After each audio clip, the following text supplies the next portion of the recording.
Hey guys, as I do every week before I start my focus for the radio, I want to spend a few moments with you on my YouTube channel. And thank you for your prayers and your support. And this week I'm focusing on God's patience. And wouldn't you know it, as I'm developing the talks and getting them ready, and I got to tell you, it's a lot of work to do a 3 minute talk. I'm better at taking 7 minutes because I'm a pastor. I believe why say anything shortly when you can use more words? So to trim it down takes time, and this has been a week where my patience has been tried as little details, little technological glitches here and there, and still trying to learn stuff and figure it out as I go. I had to laugh as I had to leave one place because nothing was working out and go to a different location to begin my final draft on God and His patience. I was so impatient and so bothered by how everything was going wrong. And all of a sudden, I just thought about it and busted out laughing. I thought, God just must laugh at us all the time as a loving father does. Here I am talking about His patience while I'm losing my own. So I don't know where you are in this time in your life, but I trust you will remember that God's love for you isn't based on whether you're acting right or having the right attitude. His love for you is based on the fact that He is love. And as I talk this week on patience, I hope this encourages your heart as well.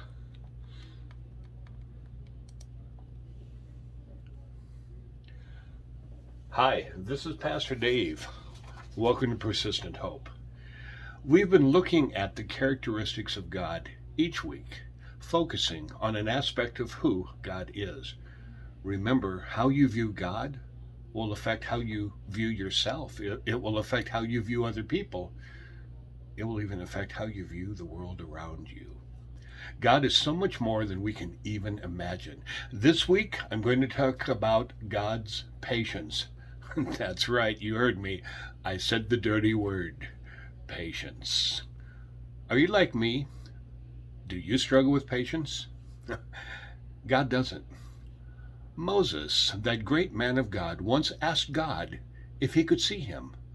So God made an arrangement where he would pass by and Moses wouldn't actually look at him, but would be able to see the effect after he had passed by. Now, when that sacred moment happened, God said something to Moses that was put in Exodus chapter 34, and it's something we should all remember about who God is. This is what he said to Moses, and this is what he says to us. The Lord, the compassionate and gracious God, slow to anger, abounding in love and faithfulness, maintaining love to thousands, and forgiving wickedness, rebellion, and sin. What a great God of patience. When I was in high school in Tucson, Arizona, I worked for a roofing crew, and as you can imagine, it was a very hot job.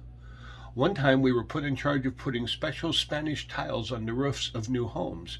These tiles were unusually shaped and required a large nail be driven. It had to be done carefully and not put too much pressure on it. And each one of these tiles cost $1 a piece, and that was a lot of money for the early 70s. My boss handed me the first tile and said, "Go ahead," and I proceeded to break it. He didn't say a word, but handed me another one. Again, I broke it. 3, 4, 5 times I broke it. Then before he handed me the sixth one, he just said, "Remember, not so hard." And I got the sixth one right. Broke the seventh, got the eighth one right, but soon I was doing it. You see, his patience had allowed me to fail, but it also gave me time to learn. That's what God's patience means. He loved us so much, he sent his son Jesus to die for our sins. But like any gift, he can't force it upon anyone. So he patiently waits while giving the invitation that whosoever believes in him will not perish, but have everlasting life. Even after we begin a personal relationship with Christ, it's still God's patience that kindly leads us to change our behavior and draw closer to him. You see, God always sees the bigger picture. We become impatient when we don't have control. But honestly, what in life can you really control anyways? Maybe you'll be like me and you try too hard and break some Spanish tiles. God is patient. He loves you. You can't change that. You can't frustrate him into giving up on you, because his patience is who he is and not because of what you do. Hey, I have an assignment for you. Sometime by the end of today, simply bow your head and say, God, thank you for being patient with me. God, thank you for being patient with me. We'll talk more on Wednesday. God bless. Have a great day. Okay, guys, so let's take a little closer look at that declaration that was given to Moses by God. The Lord, the compassionate and gracious God, slow to anger, abounding in love and faithfulness, maintaining love to thousands, and forgiving wickedness, rebellion, and sin. You see, God was declaring his character to Moses, his mercy, his kindness, his patience. He was telling Moses, there's more to me than what you think you want to see. Remember, Moses had asked, God, I want to see you.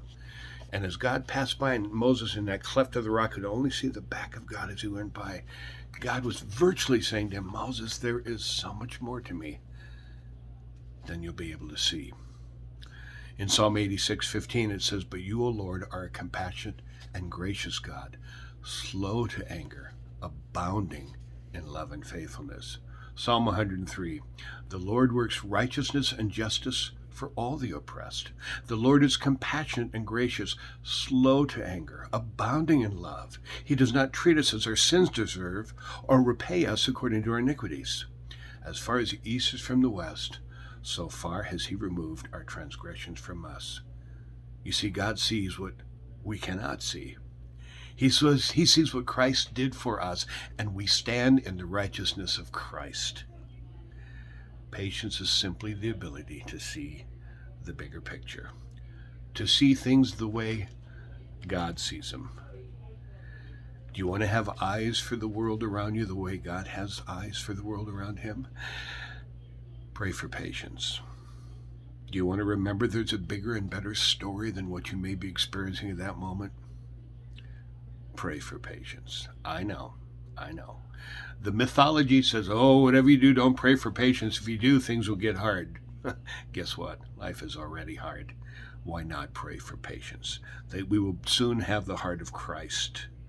Then we go into our world and we live with hope, and we show them no matter what happens to us, it doesn't affect who we are, because our patience that we reflect to our world, sometimes it's reflected in love, sometimes it's reflected in kindness, sometimes it's reflected in mercy, but it's always reflected in the way that people see our good works but glorify God.